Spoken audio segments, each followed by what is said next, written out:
ficou em hiato, um hiato aí de 1998 a 2000 ou 2001, não lembro, sem nada, não tinha absolutamente nada, velho. A gente tocou acho que na primeira festa rock do Lio, e aí depois disso, cara, a gente só tocando fora. E aí eu conheci esse maluco aqui, o Lick. Mas eles descobriram que tava tendo uma galera que tava curtindo, né? Tava se envolvendo com a música a princípio, né? E era uma galera nova, eles ficaram curiosos e foram lá ver. A princípio, assim, eu senti que o Anderson ele foi mais amistoso, mas outra galera fica meio com receio, que é uma coisa da época, né? Falando assim, qual que é desses caras aqui? O que eles querem? Então tinha um lance de... para ser aceito, assim, né? Então você tem que conhecer as músicas. Tá, se fala, o cara chegava, a galera mais nova chegava pra trocar ideia, com a galera mais velha, o cara olhava pra você e falava, ó, que essa camisa aí, meu? Os caras falavam, não, pá, mas você conhece a banda mesmo? Eu conheço. Então fala a música tal de tal disco. Então teve bastante dessas fitas assim, sabe? Só pra ver se o cara sabia mesmo, se o cara podia andar com você. Então tá, então agora você pode andar com nós aqui, pelo menos, fica com a galera. Aí eu não sei qual que foi, falou, mano, vamos fazer um rolê, hardcore contra a fome. Bora.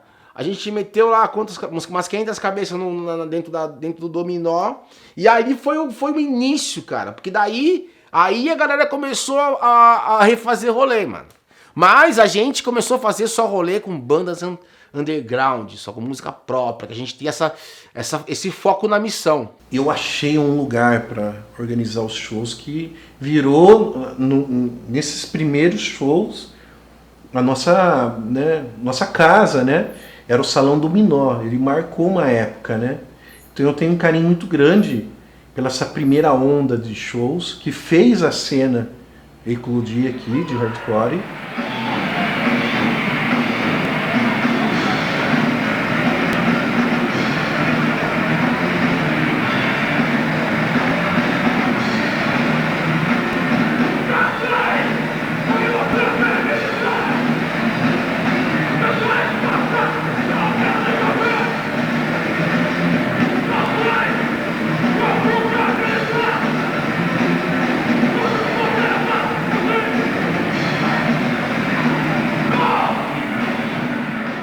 Nesses shows a gente eu conheci o Anderson, daí o Anderson veio falar do Alternative System.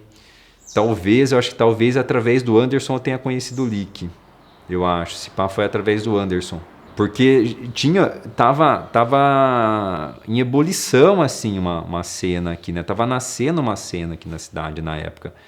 Então tinha gente aqui na Vila Isaura, tinha os meninos lá na Vila Boa Esperança, tinha o Bunda, daí tinha o pessoal que era mais das antigas, né? E numa dessa que começou a rolar um intercâmbio, né? A gente se conheceu, automaticamente a gente já começou a andar junto, né? A gente estava conhecendo tudo, né? Todos os lados. Eu ia muito lá no ensaio deles. E quando a gente saía no fim de semana, né? Todo mundo estava começando a sair de casa, assim.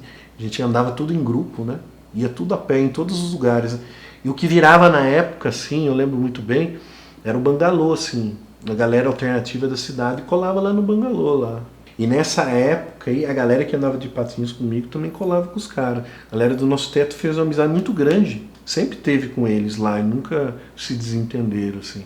Era o ponto de ligação, né? A galera de pista de skate, a galera do hardcore e a galera do punk lá da vila lá. A galera, todo mundo andava junto. Desde o começo, assim, eu percebi que tinha que fazer as coisas juntos e que era importante conhecer, que era importante criar uma cena, né? Talvez eu não soubesse nem o nome que isso chamava de cena, mas eu já tinha uma ideia que era importante reunir as pessoas e fazer alguma coisa junto e somar os esforços, porque era um contexto muito difícil, né?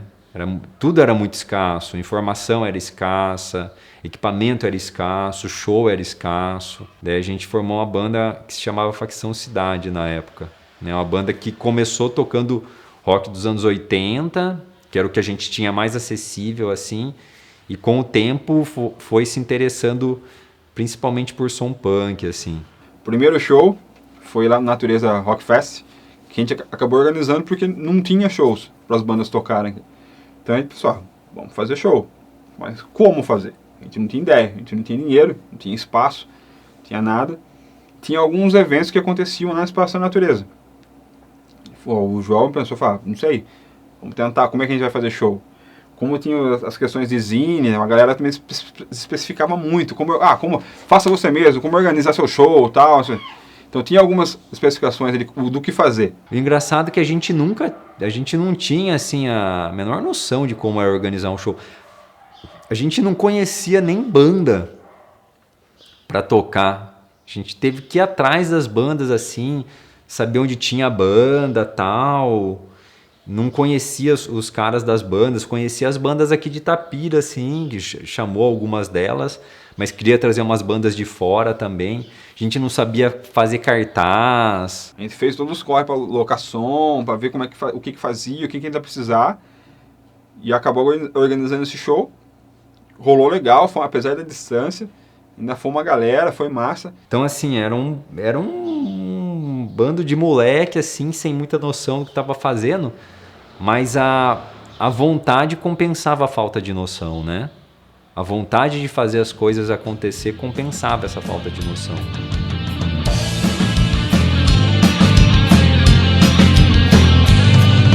Violência nas ruas, desordem nas escolas, maltrato por policiais e vários guardas animais que resolvem com a violência situações banais. Como pode acontecer? Como pode? No início, o Enema, eu fazia bateria, o Egg e o Bruno fazia guitarra e voz, o Fabinho, irmão da Natália, Stefanini, fazia guitarra, a outra guitarra, e o Bruno Stoff fazia o baixo. Foi difícil entrar nessa parada, viu, véio? Não foi fácil não, de conseguir adentrar esse mundo que a gente queria fazer parte, porque a gente curtia demais, assim, sabe? Tanto o lado musical como o que se falava. O Fabião, o Montanari, foi um cara que ajudou muito esse intercâmbio da gente conseguir entrar no rolê. E esses primeiros shows, por mais que eu e o Anderson idealizamos, né, ele representava toda a nossa turma, né? Ele tinha como característica essa primeira fase da cena de ser tudo muito coletivo. Cara, Itapira foi muito produtivo em show, né? Você pega uma cidade grande como Campinas, tem mais produção de show, teve muito mais produção de show do que a própria cidade de Campinas, né? A gente teve época aqui que juntou 600 pessoas, até mais. Um show autoral. Na época, parecia que era uma coisa normal pra gente, era uma coisa pra você ter a sensação que aquilo vai durar pra sempre. Que aquilo é o seu normal. Agora você parar e pensar o que tinha e não tem mais nada hoje, você vê o quão do caralho era aquilo. Que tinha, cara, o cara ter show de banda independente, uma cidadezinha no interior e tá lotado o show, tem 1000 pessoas no show, só com banda de som próprio, desconhecida, sem nada gravado, e tava lotado de gente. Eu lembro muito da festa rock, né, que o Lil sempre que fez, né, que a gente não pode tirar, mesclava ainda bandas covers, né, nem sei se pode falar cover hoje, eles falam tributo, né, e bandas autorais também, e tinha os rolês mais do hardcore, né, hardcore contra a fome, hardcore contra o racismo, teve depois o Underground Fest, né, que era o Lucão do Slash e o Corad que faziam. A gente começou a fazer algumas coisas mais elaboradas, assim, sabe? De tentar fazer algumas coisas, de trazer coisa boa para a cidade, diferente do que estava vindo na época. Então a gente estava querendo fazer um evento que a gente conseguisse realmente mesclar isso, mas dando mais espaço para quem tinha som autoral. Aí, tipo, fechava uma banda cover na época, que foi o começo desse negócio, né? E que levava a galera lá para assistir, mas os caras tinham que assistir as bandas antes, né? De som autoral. Então a gente conseguiu trazer muita banda de São Paulo, Rio de Janeiro, de fora do país. E eu acho que na época as duas maiores bandas de thrash que tinha no Brasil de som autoral, assim, não chegando no Sepultura, mas era o Claustrofobia e o Torture Squad na mesma noite, Itapira, sabe? Num evento no VIP Bar, que a gente colocou quase 1000 pessoas, sabe? 1000 pessoas, pra você assistir duas bandas dessa. Os caras de São Paulo não acreditavam.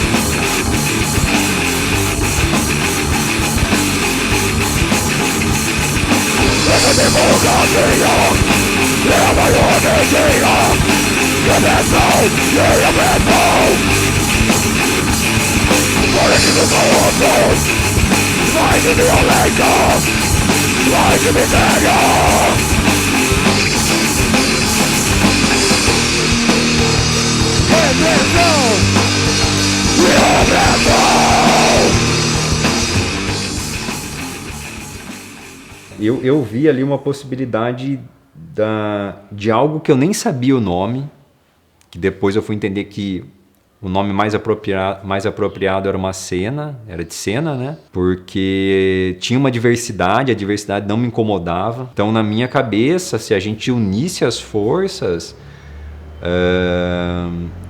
eu imaginava que dava para fazer muita coisa legal. Mas o que atrapalhou muito é que rolava uma certa rivalidade, né? Aí, em um determinado momento, teve, eu acho que uns choques culturais ali. Podia ter feito muito mais coisa pra cena rock, pra cena hardcore, pra cena punk, se a gente tivesse feito tudo junto, mas a gente não fez. Preferiu cada um pegar o seu lado orgulhoso e deixar ele prevalecer, deixar ele falar mais alto, o seu lado moleque. Mas tinham ali questões mal resolvidas que acabaram gerando alguns conflitos que foram bem ruins. As pessoas tinham dificuldade de dialogar. E foi aí que eu acho que teve um ruído de comunicação, que eu acho que um diálogo e uma tensão maior, uma maturidade melhor, pegava e falava assim, ó, vem com nós aí, a gente é uma coisa só, vambora, né?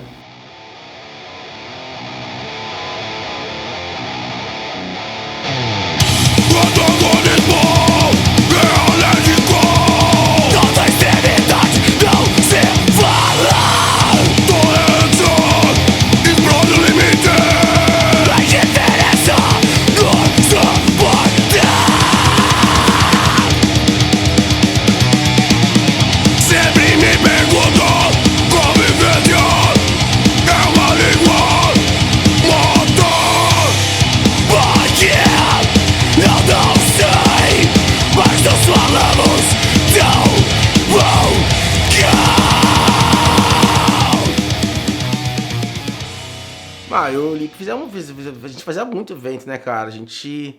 Hardcore contra a fome, 1, 2. Jornais não aquecem mais. E o legal, né, mano, de você lembrar desses eventos, é que assim, não tinha internet, mano. Aí você fazia os cartazes e ia fazendo uma pirâmide na rua, mano. E mandava carta também, né? Muitas cartas e tal. Então esse lance de você correr atrás e fazer a coisa acontecer com pouco, de muitas vezes trabalhar num contexto de pouco recurso, essa ideia de ter organização horizontal, né? Essa questão do intercâmbio, o aprendizado no sentido de organizar show, de fazer arte dos cartazes, de aprender a fotografar para fotografar as bandas, de aprender a fazer vídeo para fazer vídeo das bandas, de aprender a fazer site para fazer site das bandas. Cada pessoa da sua forma contribuía de um jeito, né? É porque eu sei cozinhar, porque eu sei tocar, porque eu sei fazer isso, aquilo, né? Então, eu acho que essa vivência, assim, a forma que os shows, que os eventos eram construídos, eles trouxeram pra gente muitas habilidades assim que a gente usa hoje em dia. Então tem que buscar esse do it yourself, que era isso, eu não preciso de grandes marcas, eu não preciso gastar tanto dinheiro para ter informação, para buscar essa informação. Eu posso produzir a minha e trocar essa informação com outras pessoas que produzam também informação, música. Então era produzir arte por si, né? Como uma pessoa pinta o seu próprio quadro, né? Ou vocês, né, tiram fotografia, produzem audiovisual. Naquela época a gente produzia nosso tipo de arte, né? Coisas que nós acreditávamos, colocava a nossa essência ali e produzia para que outras pessoas conheciam. A gente, além de ter essa preocupação de arrecadar alimento ou blusa para doar, muitas vezes a gente fazia uma comida vegana no final do rolê, por exemplo. Então a gente fazia final do rolê feijoada vegana. Então a gente dava feijoada vegana para, sei lá, mano, 300 pessoas, 400 pessoas. E aí tem que até o maluco que não comia carne, ele ia lá e comia pra caralho e ficava todo mundo sentado ali. Era uma coisa muito bonita de se ver. Que era uma coisa que acontecia E a galera acabava o rolê, a galera ficava lá, mano. Aí uma galera fazia fila, era tudo bem organizado, ninguém falava fila de ninguém, tá ligado? E comia seu ranguinho, colocava no lixo. Umas paradas bacaníssimas que rolava era isso, cara. Os shows eram um rolê muito diferente, porque você ia nos shows, daí tinha as bandas vendendo os discos dela e de outras bandas, né? Daí você tinha toda a divulgação das ideias do vegetarianismo, veganismo. Os shows muitas vezes serviam comida, né? Serviam... tinha tanto comida no final do show, como já teve em vários eventos aqui em Itapira, né, nas verduradas, né? Era uma porta de entrada para o vegetarianismo, né? Foi para mim, assim como foi para muitas outras pessoas, né? A verdurada de Itapira não perde nada para de São Paulo. Se for ver, a diferença é só o tamanho do espaço, assim. Porque era muito bom mesmo. O porão da igrejinha era perfeito, né? Tinha cozinha... Acho que era muito foda mesmo. Cara, a ideia da verdurada em si é uma ideia, misturar o show com toda uma questão ideológica relacionada a isso, não é só um show. Né? Tem as bandas, tem tudo mais, mas é mostrar também a questão relacionada ao vegetarianismo, ao veganismo. Né? Então, você tem o show, mas sempre tinha uma palestra, sempre tinha exposição. Então tinha ou exposição de fotos, exposição de algum artista, alguma coisa relacionada. E sempre no final do show tinha distribuição de comida. Então a gente fazia alguma comida, alguma receita vegetariana, vegana, na verdade, e distribuía no final. Era muito especial porque você conhecia pessoas de outras culturas, né? Fazia novas amizades. Ai, nem sei, assim. Acho que era muito bom. Era assim, era muito empenho, né, meu? Muita vontade de fazer, zero dinheiro, nós não tínhamos dinheiro pra porra nenhuma, mas nós fazia.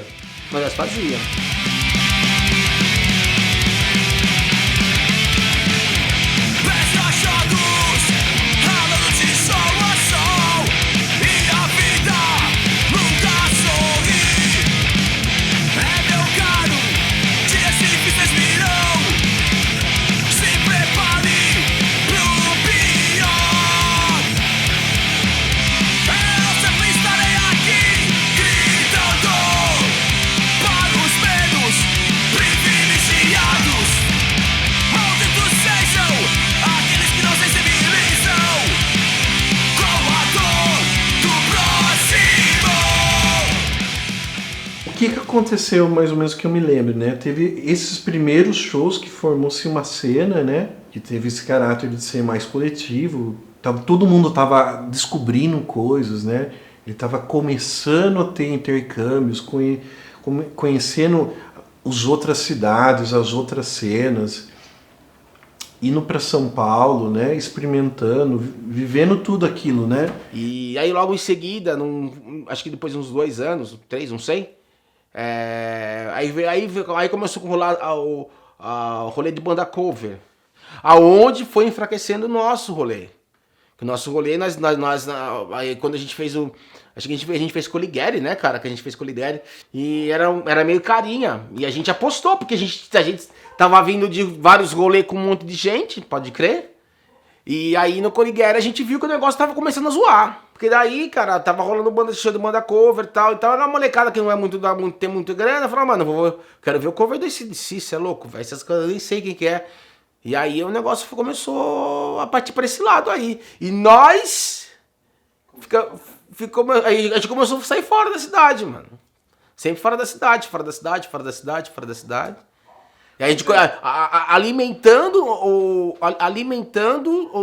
o nosso meio, né, meu? Eu acho que a gente começa a concentrar as energias nas nossas bandas.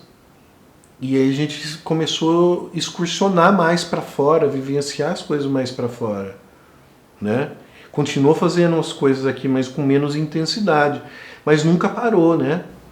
Toda a nossa expertise que teve de cena, tudo que aconteceu com a gente de bom e tal, automaticamente transferiu no julgamento.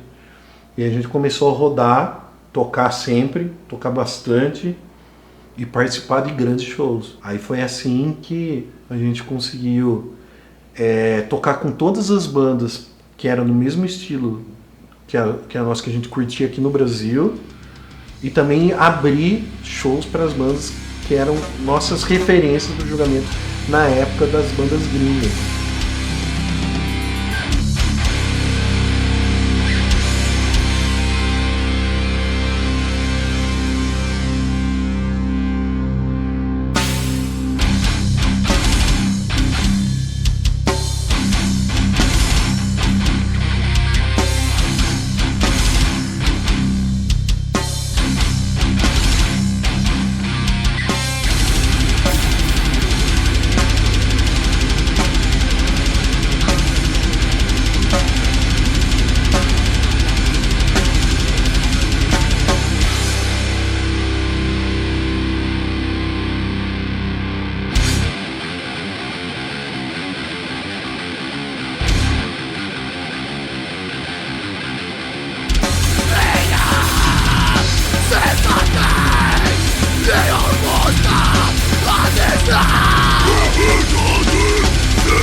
Acho que o rock uniu toda essa galera que hoje é amigo até hoje, entendeu? Porque tinha, acho que o estilo de rebeldia assim que tinha dos inline, dos patins, do skate, da galera que curtia o rock mesmo, acho que daí foi juntando através da música. É assim, eu acho que hoje a gente pensando como, né, com meus 40, indo para os 42 anos, né, que eu comecei lá com 11 para 12 anos, né, eu acho que tudo isso aí do rock, né, constituiu a pessoa que eu sou, né? Acho que para a maioria de nós isso. E foi uma época muito boa, né? Eu acho que talvez tentar ainda, eu tenho essa vontade de tentar resgatar aquele espírito e mostrar hoje, né?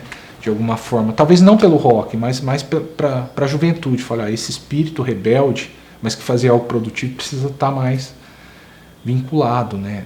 À questão da sociedade. Itapira realmente é a cidade do rock. Acho que o que a gente produziu aqui, em todas as gerações, o que se produziu e o que se manteve como que conheci, tem muita cidade maior que não tem essa produção.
Sim.